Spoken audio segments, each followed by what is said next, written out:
Mission भुलायल।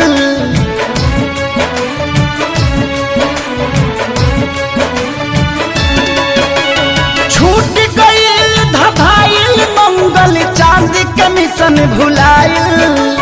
कुदरत के आगे देखा विज्ञान भी बौना हो गईल। भगवान के हाथ के कठपुतली इंसान खिलौना हो गईल। भगवान के हाथ के कठपुतली इंसान खिलौना हो गईल।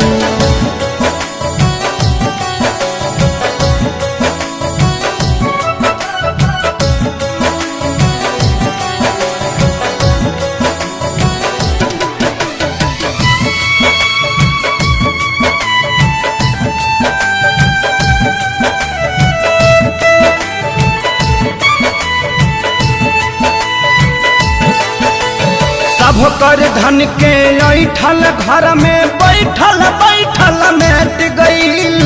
बड़का बड़का वीर भूपति के विपत्ति से जब भेंट भइल।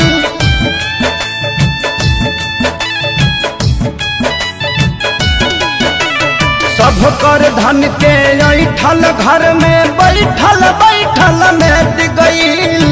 बड़का बड़का वीर भूपति के विपत्ति से जब भेंट भइल। त्राजिमाम जगत में भइल जब काम घिनौना हो गईल। भगवान के हाथ के कठपुतली इंसान खिलौना हो गईल। भगवान के हाथ के कठपुतली इंसान खिलौना हो गईल।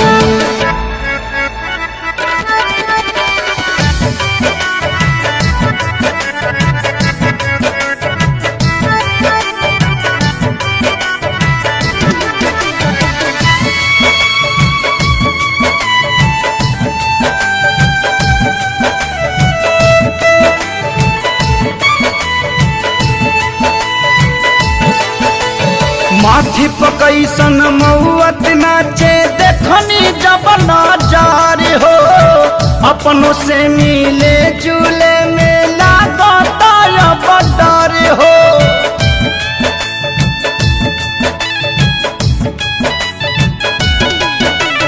माथी पकैसन महुअत नाचे देखनी जब नजार हो।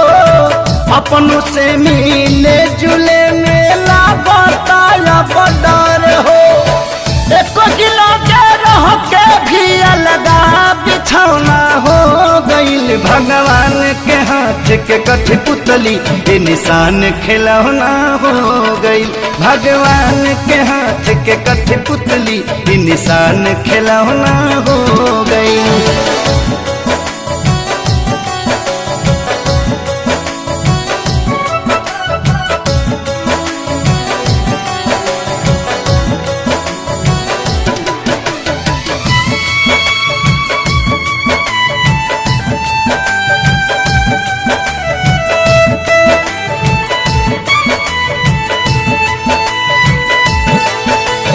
राजा के हथवा जोड़त देखनी प्रजा से करत गोहार हो। इहे देखी जिंदगी के लागल का बाकी मत हमार हो।